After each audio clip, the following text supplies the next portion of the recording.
아까도 보셨지만 노원구는 쉽지가 않아요. GTX 호재가 있는데 지금 파주 운정신도시 봐보세요. GTX A 개통됐어. 그리고 GTX 중에 복합 노선 아니고 온전히 GTX 노선으로만 활용하는 게 파주 운정신도시거든요. 그래서 속도가 GTX-다운 속도가 나오는 라인이 유일하게 GTX A 노선에서 서울역에서 파주 운정신도시 라인이거든요. 그러면 가장 수혜를 받는 지역이 운정이기 때문에 사실 운정이 지금 가격이 날아갔어야 되는 거거든요. 근데 시장이 안 좋으니까 파주 운정신도시도 지금 힘을 못 쓰고 엄청 힘들잖아요. 하물며 개통이 된데도 그런데 개통이 안 된 노원구는 어떻겠어요? 쉽지 않죠. 이번에 노원구를 보면, 그러니까 노원구의 대장 지역은 중계동이잖아요. 학원가, 은행사거리. 여기가 메인이고, 중계동은 조금 회복이 됐는데, 그 다음에가 이제 월계동, 광운대 역세권 개발, 이쪽, 서울원 아이파크. 네, 요거 때문에 같이 움직였죠. 그리고 나머지는 그냥 조용하다라고 생각하시면 돼요.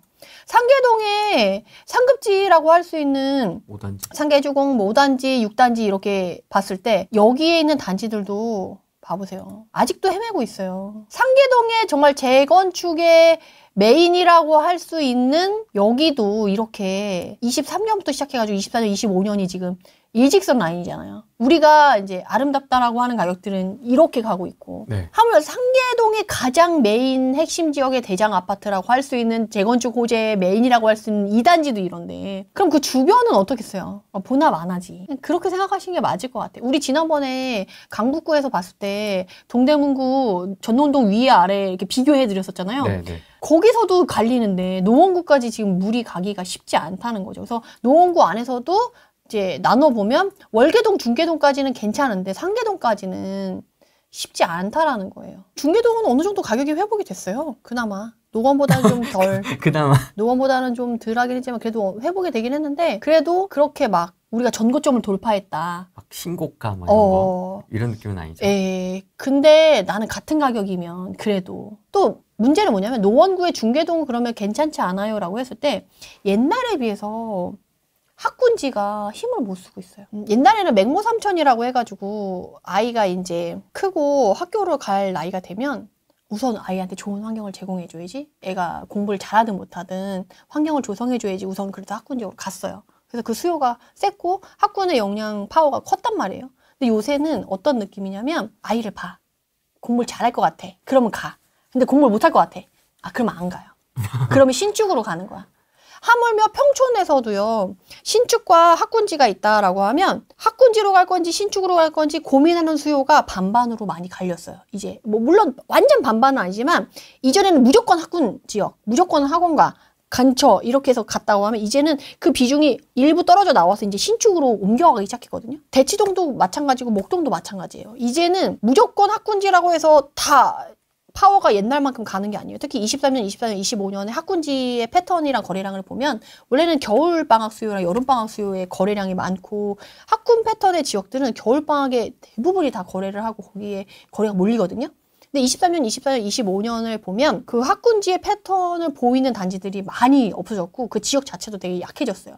그리고 이 학군만 보시는 부동산 분이 누구 계신데 그분이 30년 전과 10년 전에 이런 학군지 파워를 비교해보면 정말 50% 정도 많이 줄었다라고 이제 통계에서도 보여지는 걸 보여주시거든요. 그래서 저도 그걸 보긴 했는데 예전에 비해 학군에 대한 그런 선호도 왜냐하면 온라인이 요새 잘 돼 있잖아요.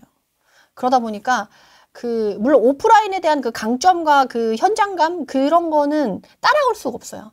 물론 거기에 대한 수요가 일정 부분 있는 건 맞아요. 근데 옛날보다 줄었기 때문에 옛날만큼 학군지라고 무조건 간다. 무조건 이제 안정적으로 가격을 받쳐준다라고 생각하기에는 좀 어렵죠. 근데 요새 양천구 너무 잘 가잖아요. 양천구 학군지라서 그런 거 아니에요? 아니에요. 재건축 때문에 그런 거예요. 양천구는 이제 동쪽 지역에서 재건축 재개발이 이제 어느 공약 후보도 재건축 재개발을 밀어주겠다라고 하는 상황에서 지금 온전히 그 지역 전체가 거의 다 재건축 아파트로 보이는 데는 양천구가 유일해요. 송파도 일부 다 거의 재건축 됐고 일부가 재건축을 준비하고 있어요. 강남도 마찬가지고 서초도 마찬가지예요. 그러면 송파랑 비슷한 가격대를 형성하고 있는 양천구로 봤을 때는 다른 지역에 비해 거기는 지금 목동 시시가지 1단지부터 14단지까지 그 해당하는 구역만 해도 그 지역을 거의 다 싸매고 있는데 거기 아파트들이 다 재건축을 해야 되는 상황이에요. 그럼 그 지역이 다 세워서 갈아입는다고 생각해보세요. 거기에 마스터 플랜도 있어요. 거기에 뭐 운공장이라던가 뭐 인프라를 또 새로 쫙 깔겠대. 그러면 양천구가 처음에 단지 생겼을 때 그 활성화됐던 것만큼 양천구는 또 새롭게 한꺼번에 확 바뀔 가능성이 있기 때문에 양천구는 따로 봐야 되는 거예요. 학군지로 보는 게 아니라 이제 재건축 지역으로 봐야 될 정도로 분위기가 확 바뀌었거든요. 그렇기 때문에 노원구는 상계동은 갈 길이 멀다. 에너지가 완전 퍼지지 않고서는, 그리고 재건축 재개발에서 지금 재건축 초과이익 환수제가 해소가 돼야 그나마, 지금 분담금 때문에 사업성이 안 나오는데 재건축 초과이익 환수제까지 폐지가 안 된다고 하면 노원구 상계동의 재건축이 가기는 쉽지가 않아요. 왜냐면 사업성 나오기가 쉽지가 않아서. 그래서 그렇게 노원구는 생각하시는 게 좋지 않을까 싶습니다. 물이 들어올 수 있을까요? 이제 이후에 얼마나 그게 좀 세게 나타나냐에 따라 좀 틀린데, 근데 지금은 사람들이 되게 똑똑한 게, 뭐 GTX가 뚫린다면 모르겠지만 뚫리기 전에는 물리적으로 가까운 거리에 서울과 흐름을 같이 하는, 뭐 아까 말씀드린 광명이라던가 성남이라던가 뭐 부천이라던가 이런 대체 지역들이 많아요. 가까이에 있는. 근데 노원구, 그러니까 서울 생활권이라고 해서 강북, 그러니까 서울의 행정구역을 두는 노원구, 도봉구 뭐 이런 거라고 해서 굳이 그쪽을 찾아가진 않는다는 거죠. 다만 이제 가격대 때문에 이제 외곽으로 이동하다 보니까 이제 노원구, 도봉구 이쪽으로 이제 퍼뜨리게 퍼져 나가시게 되긴 하는데, 회복하기는 좀 희망을 좀 달라는, 지금 희망이 바사삭 없어졌다고 지금.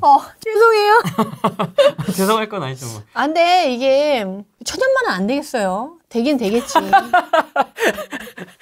되는 날이 있긴 한데, 제가 5, 6년 있다가 되면 안 되는데. 그 정도까지는 아니고, 다만 제가 말씀드린 거, 최근 그 앞으로의 1, 2년 동안 그 단기간 내에 당장 물이 들어올 수 있냐, 당장 상승할 수 있냐라고 했을 때 그거는 쉽지 않을 수 있겠다.